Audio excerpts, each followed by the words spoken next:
যে মামলায় গ্রেপ্তার হলেন আনিসুল হক ও সালমান এফ রহমান।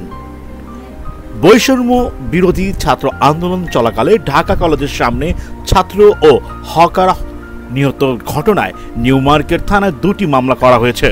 এসব হত্যা ঘটনায় ইন্ধনদাতা হিসেবে সাবেক আইনমন্ত্রী আনিসুল হক ও সাবেক প্রধানমন্ত্রী শেখ হাসিনার উপদেষ্টা সালমান এফ রহমানকে গ্রেফতার করা হয়েছে। মঙ্গলবার আইন শৃঙ্খলা বাহিনীর সদস্যরা সদরঘাট থেকে তাদের গ্রেফতার করেন। ডিএমপি কমিশনার মাইনুল হাসান সাংবাদিকদের এই তথ্য নিশ্চিত করেছেন। তিনি জানান, নিউ মার্কেট থানার একটি মামলায় রাজধানীর সদরঘাট এলাকা থেকে তাদের গ্রেফতার করা হয়। কোটা সংস্কার দাবিতে বৈষম্য বিরোধী ছাত্র আন্দোলনের কর্মসূচি চলাকালে 16 জুলাই ঢাকা কলেজের সামনে সংঘর্ষে 2 জন নিহত হন।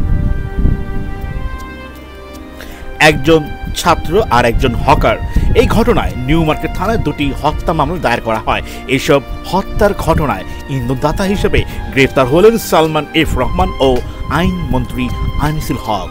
গত জানুয়ারি মাসে জাতীয় নির্বাচনে জয় নিয়ে টানা 4র্থ মেয়াদে ক্ষমতায় আসেন শেখ হাসিনা। তবে কোটা সংস্কার ঘিরে জুন মাসে শুরু হওয়া ছাত্র বিক্ষোভ জুলাইয়ের শেষ এবং আগস্টের শুরুর দিকে ব্যাপক সরকার বিরোধী আন্দোলন রূপ নেয়। তীব্র গণ আন্দোলনের মুখে 5 আগস্ট প্রধানমন্ত্রীর পদ থেকে পদ ত্যাগ করে দেশ ছাড়েন সাবেক প্রধানমন্ত্রী শেখ হাসিনা।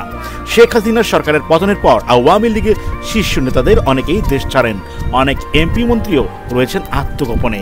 এর আগে গত 6 আগস্ট সাবেক তথ্য প্রযুক্তি প্রতিমন্ত্রী জুনায়েদ আহমেদ পলক রাজধানীর শাহজালাল আন্তর্জাতিক বিমানবন্দর থেকে আটক করে আইন শৃঙ্খলা বাহিনীর সদস্যরা। তবে তাকে এখন কোথায় রাখা হয়েছে, তা বিরুদ্ধে কোন মামলা হয়েছে তা জানা যায়নি।